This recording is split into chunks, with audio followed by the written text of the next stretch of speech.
Welcome to the Beatles, the podcast about the Beatles, everything about the Beatles 24/8. I'm Allison. And I'm Erica. And before we start, be sure to subscribe on iTunes or wherever you get your podcasts, or stream us on Spotify. And if you're enjoying BC the Beatles, feel free to leave us a preferably 5-star review so other Beatlemaniacs can find us. Also, don't forget to follow us on Facebook, Instagram, and Twitter. We'll be posting videos, photos, and more from this episode and beyond. And you can also email us, always email us at bcthebeatles@gmail.com.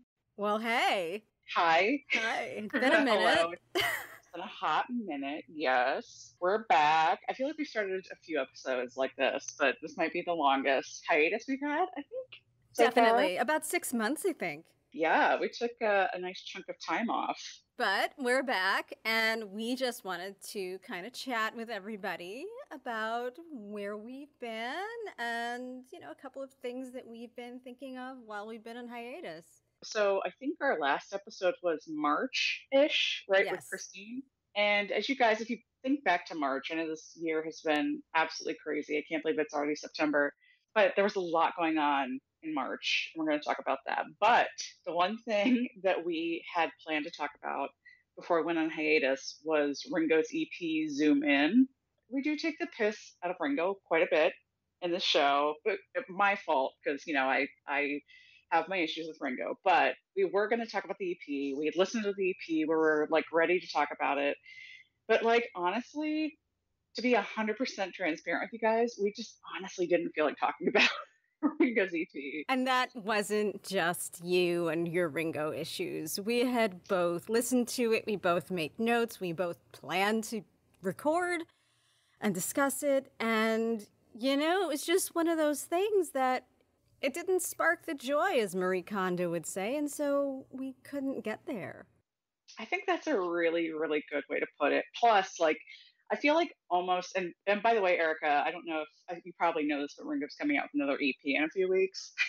Which we are saying now, we're probably not going to talk about it on this show. Probably not. We might mention it, but probably not. We're going to go deep into it. But anyway, so on top of the EP in March, there was so much happening in the Beatles world at the same time. So there was Ringo's EP. Same time as it came out, McCartney 3 Imagined came out, which, to be fair, we both liked that quite a bit more. And there was a lot of hype around it, too. Paul was doing Instagram Live. There was just so much going on. I think we both talked about maybe privately The Kiss of Venus. We were like, oh, this is such a great track. It came out a little bit earlier.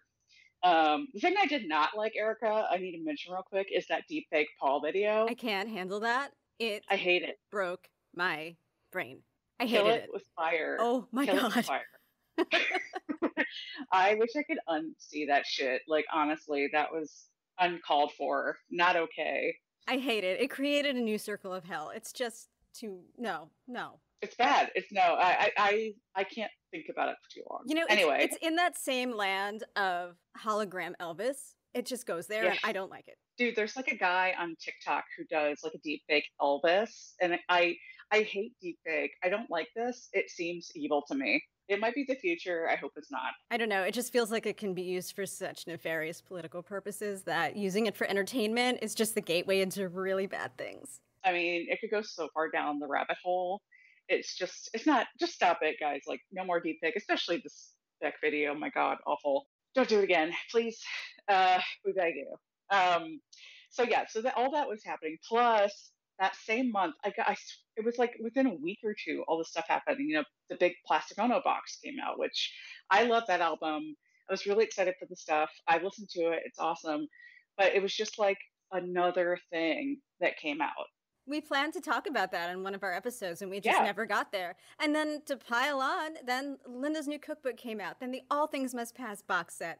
And by the time the new Paul McCartney, Who Is Special, came out last month, we were just totally underwater and unable to catch up. Yeah, there were times, truthfully, and Eric and I talked the other day about this. It's I felt so guilty personally for not covering this stuff. And I was just but it kept mounting to the point where I didn't want to text Erica and be should we cover this? Because it was just so much. It was so much. Yeah, and sometimes it's just easier to stick your head in the sand and avoid those conversations. Yay! Absolutely. Because it was just a lot of stuff. So everything just felt very overwhelming, and it was impossible to keep up with it. And, like, yeah. So all this, suffice to say, is, what we're leading to is all the news in the Beatles world. We sort of need to focus on what we actually care about. And, if we don't feel like covering Ringo's EP, we're frankly just not going to do it. And you know what? That's fine. There's a Ringo podcast now. There's a lot of podcasts, which we'll get to in a bit. No, for real. Like, there are people who do it better than we ever could do to like go in deep about these releases and all that. It's like, that's just not our bag. And it never has been.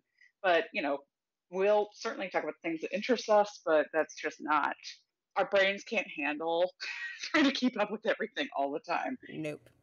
And another thing that happened over the last couple of months was a real mounting of sexism and trolling and nastiness happening around female-fronted Beatles podcasts and generally female Beatles content creators.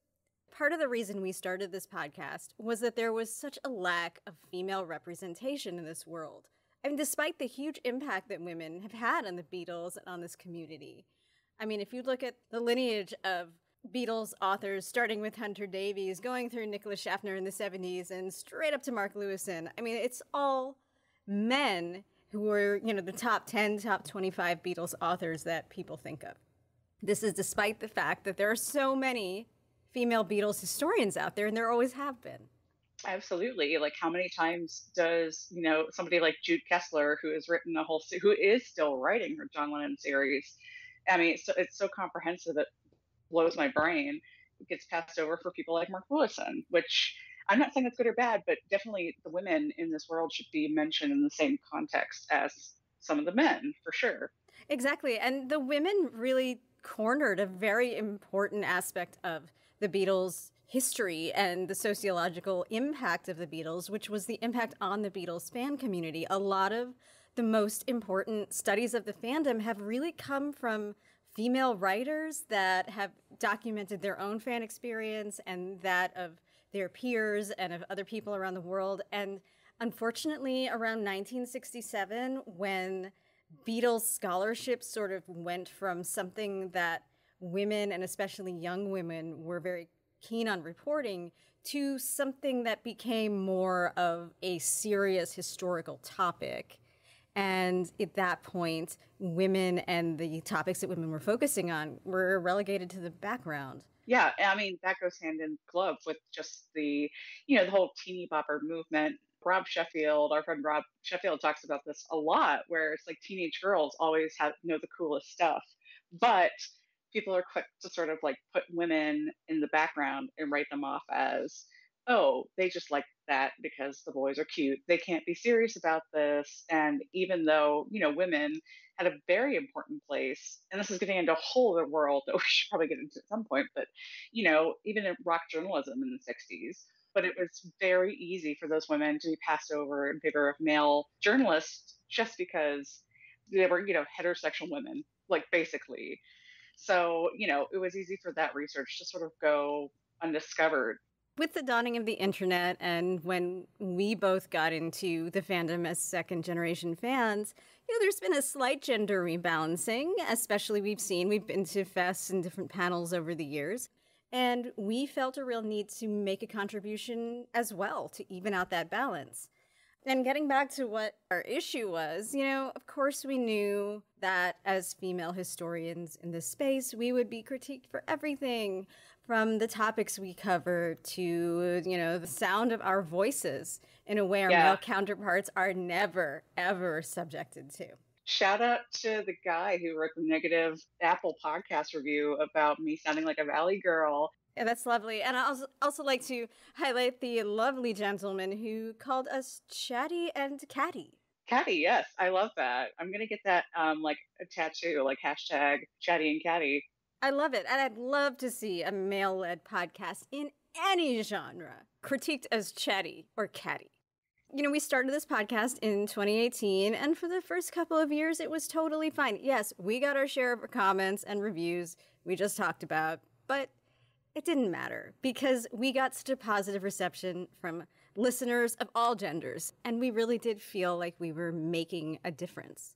as we'll get into in a second, we felt like we really did sort of bridge that gap a little bit, or at least kind of try to like break it down a bit so other people could feel welcome to make their own voices heard in this space that was so dominated by men, helping women and female identifying people come on in and talk about the Beatles. And it exploded. It was crazy. And now there are so many women, and it's amazing. There's so many women in the space contributing everything from scholarly books to podcasts to Beatles YouTube channels and TikTok accounts. It's no longer like this novelty sort of dark corner of the Beatles world. That's what we kind of always intended. There's enough of us that it's meaningful now.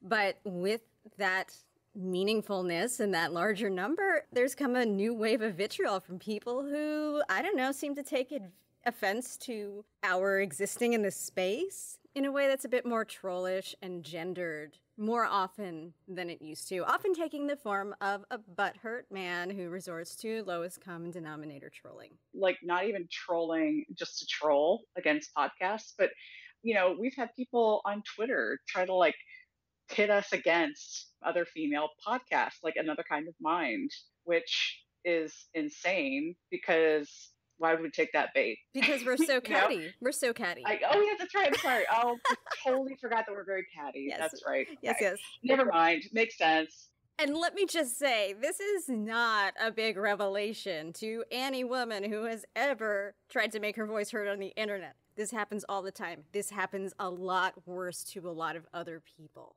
And we do our best to swiftly and happily take down trolls who try and sully our socials with this bullshit. If you see it, it's only because we've shared it and we've shared our comments and then we've deleted it. But we've got to admit, it's taken some of the joy out of what we came here to do, which was celebrate the life-changing music of the Beatles. And, we're not in it for the money and the fame. We're in it for the joy. I'm still waiting on the money and the fame. Okay, you keep waiting. Yeah. Podcasting is a labor of love. Let's put it that way. And that's okay. But yes. It's especially demoralizing when, we're part of women's Beatles communities and we hear over and over again about fellow female content creators having to waste their time dealing with trolls, or somebody made, some nasty video about them on YouTube. Like, what the fuck? And it's just, I don't know what to say about it. I mean, on one hand, I know that people should be out there, continue to do their thing, keep fighting the fight. It's important to represent everywhere. But on the other hand, this really is for joy. Yeah. And, just to also springboard off of that, we're not saying we don't welcome critique. We absolutely do. We are always looking to be better at whatever it is we're doing, whether it's podcasting, whether it's, writing articles or social media, like anything. But this is to be like an asshole, just to be an asshole on the internet, not because of what we're saying, how we're saying it, anything like that, but just because we're women who happen to talk about the Beatles in a public forum. Like, if it's valid critique, please let us know. That's why we give our email address. Yeah, absolutely. We want to hear from you, and we want to have discussions about the things that we bring up because we're interested in it, and we know that our opinion is not the only opinion. But, let's keep it cool. Let's keep it civil. Yeah, absolutely. So, with all of this in mind, something that Eric and I have had multiple conversations about over the hiatus is like a huge question. It's, what the hell are we even doing? Right. The podcast. There, again, like I said, with a Beatles podcast, there's so much pressure to stay on top of everything. All the releases, which you would think that would be so easy because this band has been broken up for 50 fucking years. I know. What could there be new to talk about? Well, the Beatles are, as you all know, we're not saying anything that is surprising to you, but there's so much that comes out. There's so much to deal with the Beatles that just, rolls out all the time. So it is hard to sort of like stay like on the up and up there. As we said before, there's a lot of Beatles podcasts out. There's a lot of YouTube channels. There's a lot of people who do unboxings or try to like give you advanced looks at releases or the music that comes with demos, whatever. So it's like very hard to devote the brain power that is needed to kind of like stay with that. everybody started a Beatles podcast during quarantine, and that So is many. amazing. I Yeah. love it when people start following us on Facebook and Twitter and Instagram and like a new Beatles podcast with a new perspective. And like every day, guys, I'm not joking. Like every day I look down on my phone and there's a Twitter notification. It's like such and such Beatles podcast just started following you. And I'm like, what the hell? Another one? It's crazy. It's like I've got to like have more hours in the day so I can listen to I all the Beatles know. podcasts. And they all have something to say that's new, which is amazing. I mean, some of them are really well structured, like our friends over at Blotto Beatles or Ranking the Beatles. Ugh, the Blotto Beatles. I can't think about that evening because I don't remember it very well. I remember the Fireball. Oh God. Yeah. Okay. Anyway, but yes, we love them, and they do definitely do have their, their own sort of format and their own angle. And of course, there are more women here too. We mentioned Another Kind of Mind, who also, are connected with the One Sweet Dream podcast, to Kid O'Toole and her bunch on Facebook that go live and do sort of a podcast thing, to our girl Caitlin, who's on YouTube, to, there's so many other women giving it to the masses as far as the Beatles go. This is wonderful, and this is what we wanted, but our niche of creating a female-fronted Beatles podcast, it's not really a niche anymore. We are starting to think about who we are as we go into this like next stage of Beatles podcasting. It's not that special anymore to be a female-fronted podcast, which is amazing. Yeah. And we keep saying it's amazing, but it is, because it's actually shocking. I remember when we started, it was like, Screw It. Screw It was a huge influence on us. And it's still, whenever they release an episode every so often, it's great. I know. We still need to have Will come on here. That would be awesome. Yes. And then, for your higher brow Beatles podcast is like something about the Beatles, Richard Buston, like that kind of thing. And then we sort of came along. We're like, hey guys, new kid on the block, what's up? and, and now it's like just exploded. We do genuinely love it because there is so much to enjoy. Any Beatles fan would. This is an embarrassment of riches for all of us. We're thinking about a lot of questions about what should this podcast be? Do we need a format? Do we need a new niche? Do we need to be broader? Do we need to be more narrow? What is it that we need to say? Yeah, these big life questions that we all ask ourselves about our podcast once in a while. But like the important part is that we're not quitting. Like we did take time off, but we're not quitting. On the contrary, we're very proud to fit around as long as we have, for about 3 years now. Yeah. Right? More than Yeah, that. and oh gosh. Okay, well, that's insane to me. And we have awesome listeners who do reach out to us. I think I owe a lot of people emails, actually, sorry. And our friends who we've made through the podcast. We're so grateful for all of you guys, for your support, for your kind words, for everything. We truly do have some pretty exciting shit in the works. I feel like this time off has given us a new perspective and some new energy about what we want to do next. But we create this podcast as a vehicle to communicate with the wider Beatles audience. So we want to know what you want to hear from us. Yeah. And, we have covered topics in the past that have been emailed to us, or have been suggested to us by friends or listeners. So please, bcthebeatles@gmail.com, or shoot us a DM. We would love to hear what you would like us to talk about. Most definitely. So, in thinking about our hiatus and coming back from our hiatus, one thing that we thought about in the Beatles world, because, this is still a Beatles podcast. So, after our top of the show airing of The Room, we want to talk about the most famous Beatles hiatus, which is when John Lennon took some time off in the late 70s to become a house husband and bake bread. The question that I was curious about is, and we all have sort of an idea of why, but why did he actually, take some time off? So John formally took time off in 1977, although a lot of people sort of correctly assume that started with the birth of his son Sean in 1975. But he and Yoko did a very famous interview with Playboy in 1980, where he was directly asked by David Sheff, why did you do it? And he said, I had been under obligation or contract from the time I was 22, well into my 30s. My contract was the physical manifestation of being in prison. It was more Yikes. important to face myself, yeah, and face the reality than to continue a life of rock and roll, which is a huge, I mean, to hear John say that, that's a really telling thing. And he said rock and roll was simply not fun anymore. So he said, Yoko showed me the possibility of the alternative. You don't have to do this. I don't really, but. And so she, as a lot of people know, John sort of stayed home, took care of the house, took care of the baby, and Yoko went to work. She became his representative with Apple and the publishing, and did all the deals, and met with the attorneys and all that kind of thing. While John sort of just like took the time off. Yeah, and John, not only did he find that rock and roll was not fun anymore, which is a really interesting thing. I mean, John has had so many different phases of his life, and all of it goes back to him trying to find himself and, making this decision of not being John Lennon for a little while. Like, that takes some crazy courage.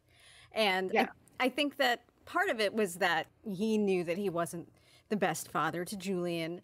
And I think having another child, he really wanted to do it right this time. John had said about this time that, Sean will be 5, and I wanted to give 5 solid years of being there all the time. I hadn't seen my first son, Julian, grow up, and now there's a 17-year-old man on the phone talking about motorbikes. I was not here for his childhood at all. I was on tour, and my childhood was something else. If I don't give him attention from 0 to 5, then I'm damned well going to have to give it from 16 to 20. They're going to get that attention somehow. he would know. He'd know from himself. He's learning Yeah, from the mistakes he made with Julian. And yes. he gave him the last 5 years of his life. He gave him 5 years. Yeah. I mean, he definitely turned it around in those years. He, obviously went on vacations with Sean and Julian, and there are lots of pictures that I love when they pop up, of the three of them hanging Yeah. out. That was when John started wearing a wedding ring, which is very simple but very telling for that Hmm. portion of his life. Beyond that, he really did want to find himself. If rock and roll didn't make him happy anymore, what was it going to be? Who was he? What was he? In 1979, Yoko actually urged John to take a solo trip to Singapore and Hong Kong to reconnect with himself. The way she nurtured him was the way he needed to be nurtured. She let him be on his own when he needed to. She encouraged that, and she let him discover his true self. Right. And, thinking about the whole thing of like abandoning rock and roll to focus on himself, some could argue that his varying amounts of success in the 70s leading up to these years might contribute to it, but we'll leave that alone for a minute.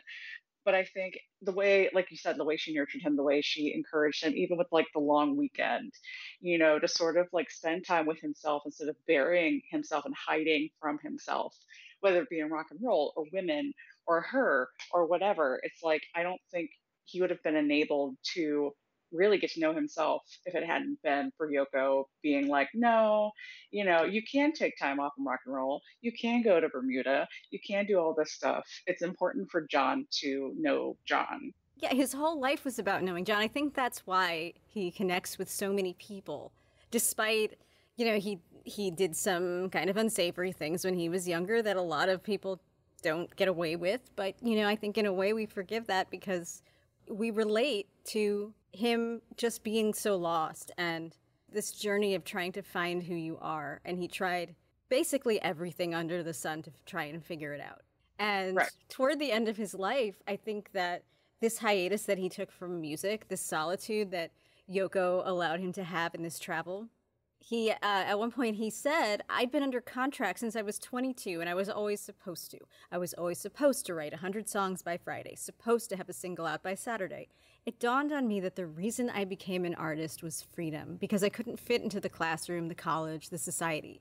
I know freedom is in the mind, but I couldn't clear my mind, so it was time to regroup. And that's a very mature thought, I think, in somebody's self-realization journey, that freedom really is in the mind. Definitely. And he, again, like had said, being under those contracts and being supposed to, it felt like prison. And I can imagine that. Like that's a lot of pressure, especially when you're that age.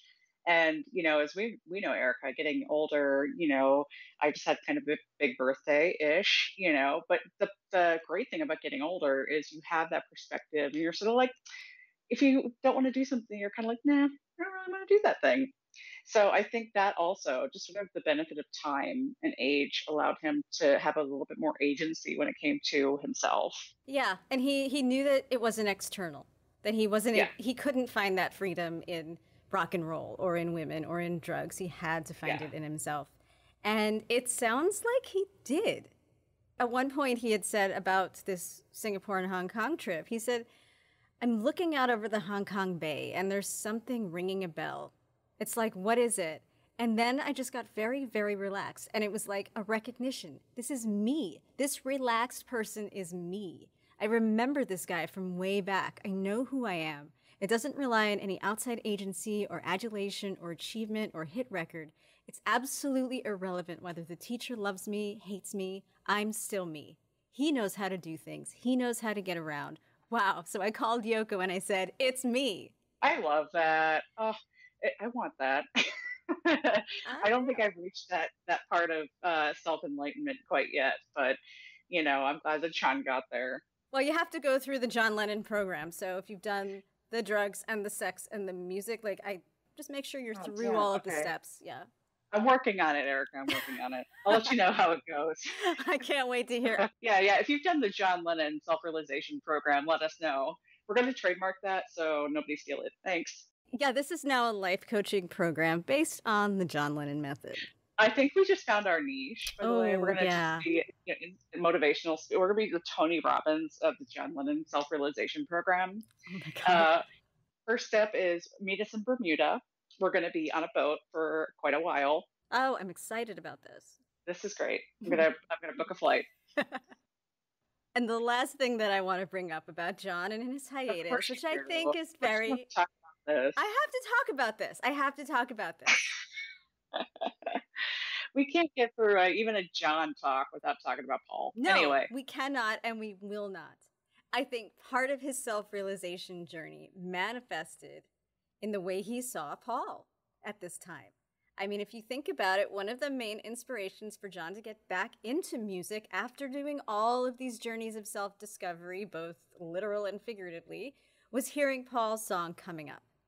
And so, maybe some time away gave him that distance that he needed for some new perspective on his relationship with Paul, his old partner, their partnership, what they did, and put the past arguments of especially the late 60s, early 70s behind him and really see what it was that they had and they did.